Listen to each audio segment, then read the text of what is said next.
Phil PM. Paranormal. The flying disc has been found. El mítico Chupacabras. Les enquêtes de Christian Page. Christian Page, qui va? Comment ça va, toi, Bernard? Ben, ça va très, très bien. J'ai passé un bel été et puis je suis de retour en pleine forme. Et toi de même? Ben oui, absolument. Puis je suis content de te parler à ce retour de vacances comme ça. Pourquoi? J'entends ton petit sourire dans la voix, là. Non, mais écoute, tu me manquais, mon ami. Ah, c'est vrai? Oh, écoute, dans ce temps-là, là, appelle-moi. Écoute, j'ai eu beaucoup de plaisir quand même avec Louis Lacroix. Là. Ben oui, il a très bien fait ça, d'ailleurs. Oui, absolument. Bon, écoute, on va y aller, sais-tu quoi? Je pense qu'on va y aller avec les agroglyphes, parce qu'il y a quand même, ça se passe en Angleterre d'habitude, mais là, ça nous a rejoint chez nous au Québec. Voilà, qu'est-ce que c'est que ces agroglyphes? Alors, pour les auditeurs, je pense qu'on a tous entendu parler de ces histoires de cercles mystérieux qui, depuis les années 80, à la fin des années 80, ont commencé à apparaître dans des champs de culture dans le sud de l'Angleterre. Ah, c'est magnifique. Donc, évidemment, tout le monde magnifique. s'entend pour dire que sur le plan esthétique, c'est magnifique. Certains sont tout à fait gigantesques. Ce sont souvent des figures géométriques qui s'emboîtent les unes dans les autres. C'est vraiment très, très beau. Évidemment, maintenant, quelle est la nature ou l'origine de ces cercles? Bon, il y a quelques individus qui continuent de croire qu'il doit s'agir de l'œuvre d'intelligences étrangères, des extraterrestres, des intelligences supérieures.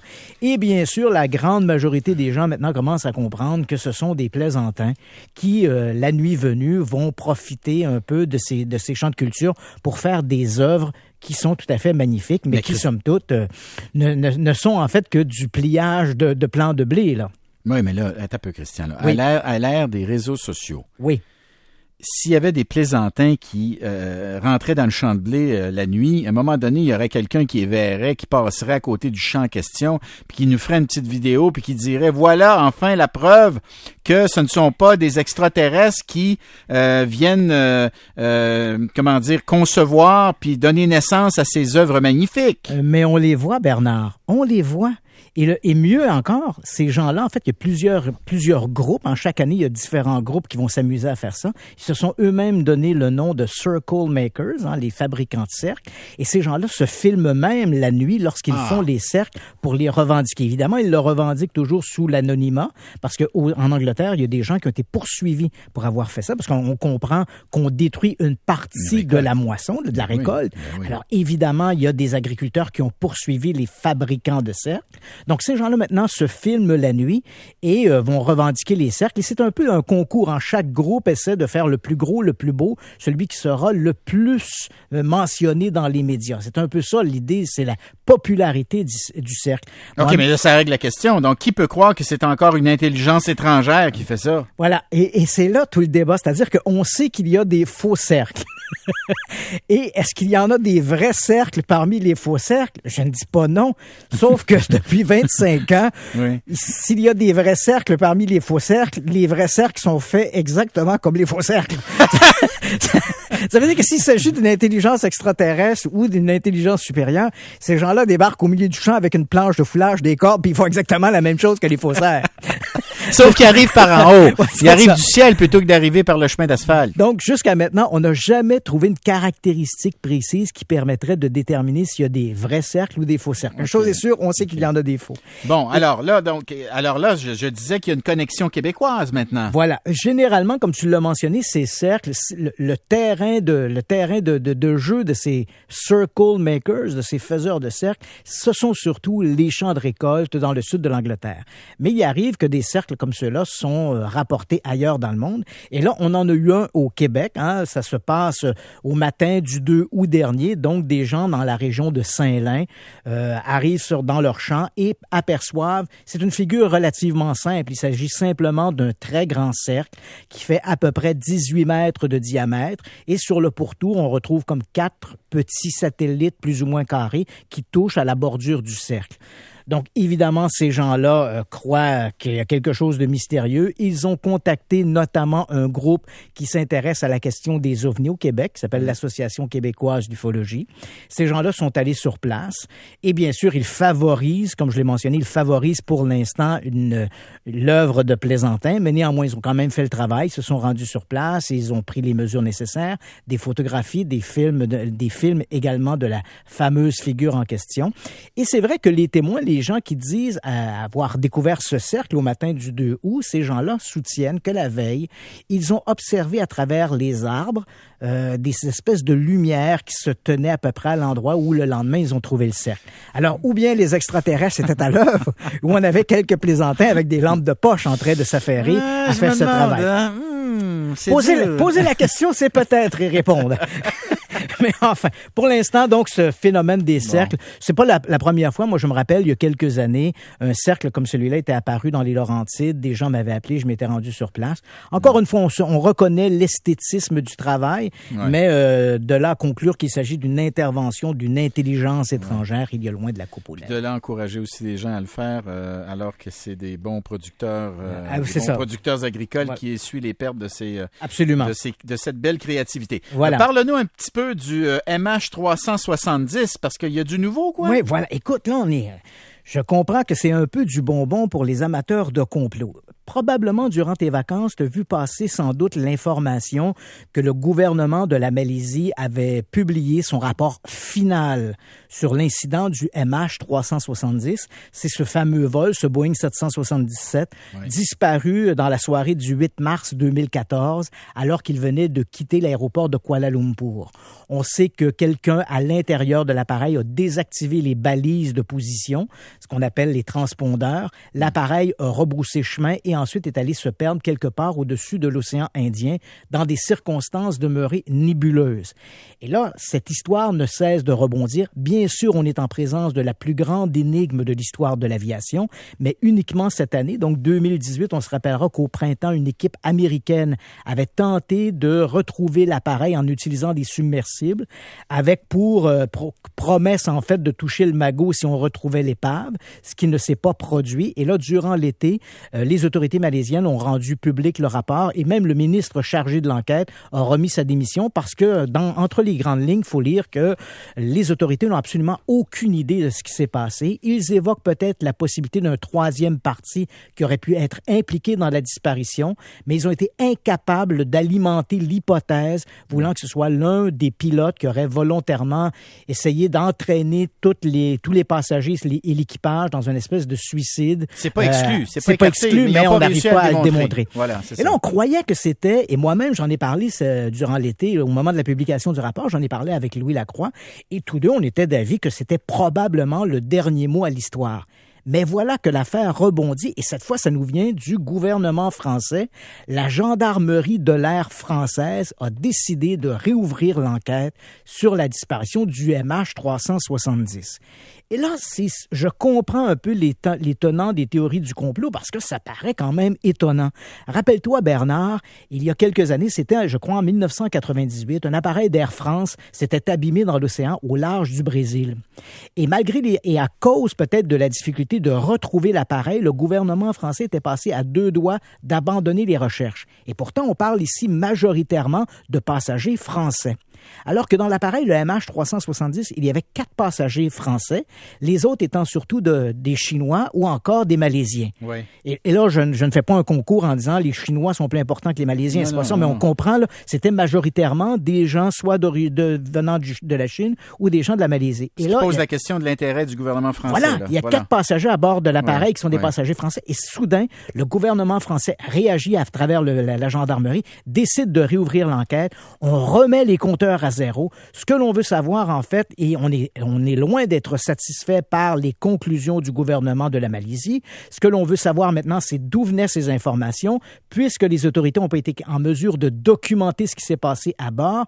Eux évoquent, on a confisqué les appareils, on a confisqué les ordinateurs, par exemple, des pilotes, du copilote.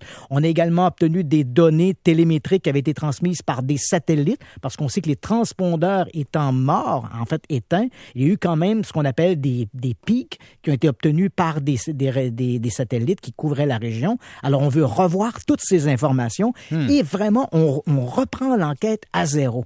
Et là, bien sûr, on se dit, mais pourquoi reprendre toute l'enquête à zéro alors que maintenant, depuis 4 ans, on sait les millions de dollars qui ont été mis là-dedans, les efforts menés par tous les pays qui avaient été en grande partie supervisés sur le terrain par l'Australie. Alors qu'est-ce que la France sait que nous ne savons pas? C'est là un peu la théorie du complot, c'est-à-dire que si la Chine baisse les bras, la Malaisie baisse les bras, les Australiens qui ont à un moment donné un peu pris la tête de ces recherches ont également baissé les bras.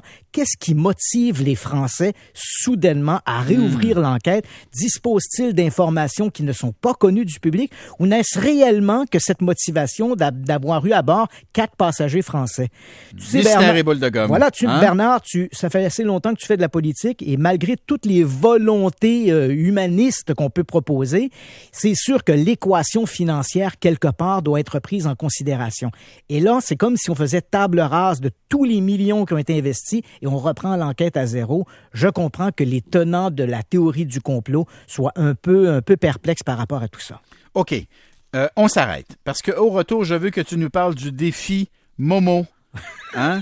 Ça concerne nos jeunes, notre génération qui vit beaucoup dans un monde virtuel, artificiel par moment. Je t'en parle. Il y a quand même peut-être une tragédie au cœur de ce défi Momo. On en parle au retour. De retour avec la chronique insolite Mythes et complots avec Christian Page. Parle-nous donc de ce défi Momo. Écoute, Bernard, juste avant la pause, tu mentionnais ces jeunes qui, de plus en plus, vivent dans un univers virtuel. Et c'est tout à fait vrai, hein. C'est-à-dire que les jeunes d'un côté, ils ont leur téléphone intelligent d'une main et ils s'articulent, ils se meuvent dans une réalité. Et là, c'est souvent la frontière entre les deux est excessivement floue. Le cinéma aide beaucoup à ça, hein. On voit de plus en plus de films qui prennent l'affiche où on a des jeunes qui reçoivent, par exemple, un texto d'un ami décédé. Donc, on mêle un peu ce monde virtuel avec la réalité. Et ce Momo Challenge apparaît un peu au centre de cette préoccupation, de cet intérêt des jeunes versus l'univers virtuel. Il s'agit en fait d'une application les jeunes vont reconnaître, là, ce qui s'appelle WhatsApp. Et dans cette application, on a une espèce de personnage qui est basé d'ailleurs sur une sculpture d'un artiste japonais. Et cette sculpture montre une créature mi-humaine, mi-animale. Donc, elle a des espèces de pattes d'oiseau, un buste de femme et une tête qui ressemble un peu à ces fantômes japonais ou asiatiques qu'on voit de plus en plus dans les films. Le visage excessivement blafard avec des cheveux un peu gommés sur le visage. Donc, c'est un peu l'image de ce Momo. Et l'application, donc, ce personnage apparaît et lance des défis. Et les jeunes doivent relever ces défis. Et là, ce que l'on nous rapporte, c'est qu'une jeune fille de 12 ans a été retrouvée pendue à un arbre en Argentine et d'après ce que les autorités ont communiqué à la presse, en interrogeant ses amis, on aurait appris qu'elle jouait à ce jeu, à ce défi Momo et que finalement, elle aurait décidé de se suicider en mettant sur Internet l'image de son suicide en essayant d'associer ça avec l'image de Momo. Là, il faut faire attention parce que ce n'est pas, tu comprends, ce n'est pas le défi de Momo d'avoir dit à l'adolescente de se suicider. Okay. Elle a voulu impliquer ce jeu-là à travers son suicide. Donc, il faut être excessivement prudent avec cette histoire-là. Et c'est vrai qu'il y a comme une espèce de sonnette d'alarme, évidemment, qui a été soulevée avec cette histoire-là. Mais je te rappelle que ce n'est pas la première fois qu'on fait ce genre de raccourci. Rappelle-toi, dans les années 80, à un moment donné, lorsqu'il y a eu cette espèce de préoccupation un peu satanique, on a retrouvé, il y a des gens qui commettaient des crimes en disant, j'ai commis un meurtre parce que le diable me dit de faire ça, etc. Et là, souvent, quand on fouillait dans le passé de ces gens-là, on découvrait que beaucoup d'entre eux écoutaient de la musique heavy metal. Et là, soudainement, on s'est mis à faire le lien. La musique heavy metal doit conduire au crime, ce qui n'est pas le cas. C'est-à-dire que c'est vrai que ces jeunes écoutaient de la musique heavy metal, mais la musique heavy metal ne conduit pas au crime. Alors, tu comprends? Heureusement pour nous, parce que si on regarde tous les adeptes de musique heavy metal, on serait dans de beaux draps. Donc, il faut faire attention ici d'éviter ce genre de raccourci qui pourrait être facile entre ce genre d'application versus le décès de cette jeune fille qui reste quand même dramatique. C'est vrai également que cet univers virtuel est souvent omniprésent dans la vie des jeunes et souvent on perd pied. Je te rappellerai qu'en 2014, par exemple, Il y a 3 fillettes qui se sont retrouvées dans un boisé. L'une d'entre elles avait été invitée par ses 2 autres amies, 2 fillettes âgées de 16 et 12 ans, et elle s'est fait poignarder à 19 reprises. Ses copines l'ont laissée pour morte. Elle a survécu heureusement. Et le procès qui a eu lieu l'an dernier, donc la plus vieille des 2 adolescentes, celle de 16 ans, une certaine Anissa Weiner, a été condamnée à 25 ans à passer dans un institut psychiatrique pour maladie mentale. Et tout ça, pourquoi? Parce qu'elle était persuadée qu'un personnage né sur Internet, donc un personnage qui n'a jamais existé, qu'on appelle le Slender Man. Oh. D'ailleurs, il y a un film qui vient de prendre l'affiche vendredi dernier sur le Slender Man. C'est un personnage imaginaire né au début des années 2010 dans Internet. Ce personnage-là n'a jamais existé, mais les 2 fillettes qui ont voulu commettre le crime croyaient qu'en assassinant leur petite collègue de jeu, elles deviendraient des apôtres du Slender Man. Oh, alors donc, tu vois un peu cette frontière entre le monde imaginaire, le monde virtuel et la réalité est souvent excessivement ténue. Et bien sûr, à l'origine, il ne faut pas voir dans ce phénomène-là comme étant la cause, mais bien sûr plutôt une conséquence. Donc, les 2 fillettes en question, comme notre jeune adolescente qui s'est suicidée en Argentine, peut-être avaient-elles des problèmes liés à la dynamique familiale, des problèmes personnels. Le jeu n'a été que l'exutoire, finalement, pour commettre l'irréparable. Oui. Non, je pense que tu fais bien de le dire. Oui, parce bien de le dire parce que, écoute, là, tu y faisais référence, là. On a beaucoup de notre jeunesse, là, qui passe beaucoup de temps, là. Oui. Donc, il faut faire attention, là. Mais en même temps, il faut toujours, tu sais, il y a tout l'enjeu de la cyberdépendance, hein. Il faut faire très attention, hein, Christian. Il faut toujours garder un œil sur nos enfants. Oui, effectivement. Donc, c'est un peu comme les gens beaucoup de parents me demandent si, mes enfants écoutent de la musique heavy metal, si mes enfants jouent au Ouija, par exemple, est-ce que ce sont des trucs auxquels je dois m'inquiéter? La réponse est non. Mais il faut quand même garder un œil là-dessus parce que la dérive est très facile. Voilà. Et là, à partir du moment où il y a une dérive, on peut se retrouver dans des situations dramatiques, comme ça a été le cas en Argentine. Christian Page, merci. Ça me fait plaisir, Bernard. À la semaine prochaine. Oui, absolument. Et merci à Larry Dufresne, réalisation, mise en onde. Merci à Maryse Duchesneau et Valérie Baudouin. À la recherche cette semaine. Merci à vous surtout, les auditeurs. On se revoit, on se reparle lundi. C'est Marie-Claude qui s'amène. À partir de lundi,